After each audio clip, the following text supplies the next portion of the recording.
Yep, you read that correctly. Ferrari sued Deadmau5. They didn't sue him for how he spells his name, and he didn't drop any tracks dissing the Italian automaker. And no, nobody crashed their Ferrari because the bass track on Ghosts and Stuffs hits too heavy. Well, okay, maybe some people did, but that isn't why. Ferrari actually sued Deadmau5 because he customized his 458. Did you even know that was possible? This led to a legal dispute that could only be described as a full-on cat and mouse chase. When you catch the attention of a multi-billion-dollar corporation because of the modifications you make to your car, you kind of know you're a big deal at that point. Now, what possibly could have made Ferrari sue this world-famous EDM superstar? You're about to find out, because this is the full story about why Ferrari sued Deadmau5. Now, if you've been living under a rock, Joel Zimmerman, otherwise known as Deadmau5, the guy that wears the giant metal mouse head throughout all of his concerts, is a Canadian DJ who took the world by storm about a decade ago, and apparently made some ripples in the world of high-performance automobiles along the way. You see, back in 2014, this half-man, half-mouse DJ got into some legal trouble with Ferrari over the modifications he made to his 458.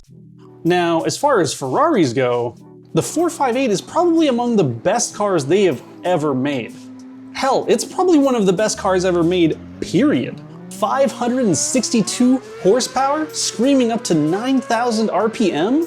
It was one hell of a car back in 2014, but it was kind of the supercar that everyone bought. Deadmau5, being the unique international superstar that he is, I guess felt like he needed his 458 to stand out from the pack by making some really unique modifications. You see, the only thing more popular in 2014 than Deadmau5 was the internet meme Nyan Cat, a Pop-Tart-bodied spacefaring cat farting out a rainbow.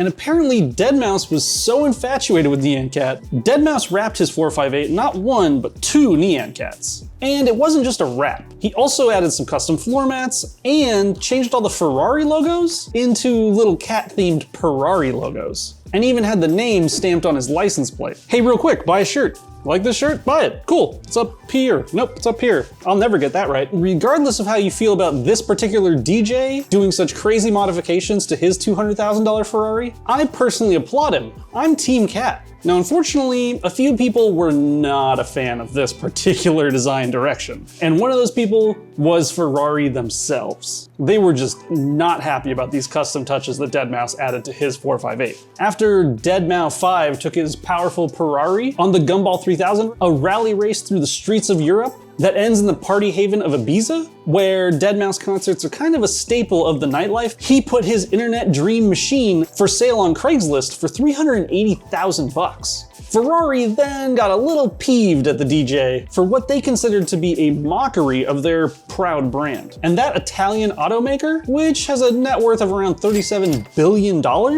sent a cease and desist letter to Deadmau5, claiming that he had actually committed copyright infringement with all the feline additions he made to his Ferrari. And from there, the cat and mouse chase kind of began. Now, if you, like me, aren't a lawyer and you aren't up to date on all your legal mumbo jumbo, now let's say you and I go toe-to-toe on bird law and see who comes out the victor. You know, a cease and desist letter is not actually a binding contract, but is actually a big scary threat that a company will take you to court if you don't comply with their demands. And with all those bulldog lawyers that Ferrari's definitely got on retainer for moments like these, I could kind of understand why Deadmau5 might be inclined to cave in when threatened by Ferrari. You see, Ferrari was claiming that Deadmau5 had committed copyright infringement by changing and rebranding his car from Ferrari to Purrari. But it wasn't just that. Ferrari also cited the first right of refusal agreement that every Ferrari purchaser goes into with Ferrari. Did I say Ferrari enough times? This agreement, which is insane in the automotive world, means that the dealership that you buy your Ferrari from new has the first right of refusal to buy it when you put it up for sale. This effectively grants Ferrari the power to stop any sale of one of their cars should they want to. And apparently, this feline Ferrari going up for sale on Craigslist didn't sit well with them. They didn't want it out there floating around with anyone else. Typically, Deadmau5 has a reputation for being a little defiant and a little rebellious. He actually got into a big legal battle with Disney over his big mouse ears trademark. That looks pretty obviously and eerily similar to a certain mouse that's associated with Disney. I won't say it here because I don't want to get a cease and desist letter from Disney. I think we all know what we're talking about. But the crafty electronic DJ Deadmau5 did not back down from Disney. He went into court with that iconic entertainment company. If you can't tell, he's still wearing the mouse ears, so I'm gonna guess he won. So when Deadmau5 tweeted that he had received the cease and desist letter from Purrari, everyone kind of expected him to put up a hell of a fight. But that's not really how it panned out. With all the fans of Deadmau5 and Purrari biting their nails to kind of figure out what was gonna happen next, the DJ, in a really anticlimactic fashion, sort of just gave up and folded. He quickly removed his Craigslist ad and completely undid all of the cat-based modifications he had made to his iconic meme machine. Rest in peace, Purrari. You served well. The once glorious kitty car was now just a regular old 458. I say that like that's a boring thing, but it's a 458. It's a fantastic car, whether it's cat themed or not. And of course, with Deadmau5 being Deadmau5, he got the last word on Twitter, asking whether or not the stuffy Purrari lawyer was now unbutthurt since he restored his 458 to stock. I wonder if we could find unbutthurt in the dictionary. I feel like you can find pretty much anything in the dictionary now. But anyway, Deadmau5 sold off his 458 and the once famous Purrari now no longer exists in the world. Now that legal battle didn't dissuade Deadmau5 from his passion for supercars. Later on, he got himself a sick McLaren 650S Spider that's got a ridiculous 641 cat power under the hood and goes 0 to 60 in less than 3 seconds. And him being a world famous internet celebrity, what did he decide to do with that McLaren? He didn't go racing in it. And no, he didn't make it cat themed, much to my chagrin. He did something much stranger. For a while, Deadmau5 was actually giving Uber rides in this $300,000 supercar. Seriously, imagine ordering an Uber ride after a night at the bar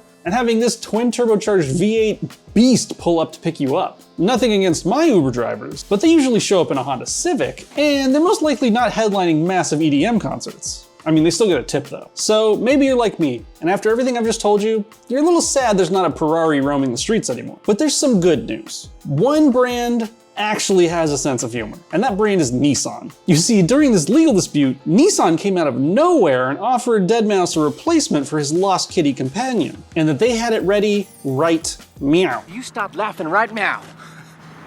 It's really nice to know that while Purrari may get mad at you for slapping cat stickers on your car, there are still some brands out there that have a really good sense of humor. I don't know how I feel about automakers going around telling owners what they can do and what they can't do with their cars. Actually, I do know how I feel about that. It's kind of bullshit. But I guess when you have a reputation like Purrari and millions and millions and millions of dollars to pour into legal disputes, I guess you feel like you can kind of do whatever you want. I mean, if you're Purrari, you're gonna sell all your cars, you kind of can do whatever you want. That first right of refusal agreement is ridiculous. So if you're Team Cat like me, let's have a moment of silence for the Purrari. So there you have it. Who was right, Purrari or Deadmau5? You tell us. If you say Purrari, you're wrong. But that's fine. You're always wrong, commenters. Anyway, subscribe to Ideal, watch some more content, and as always, keep living the ideal lifestyle.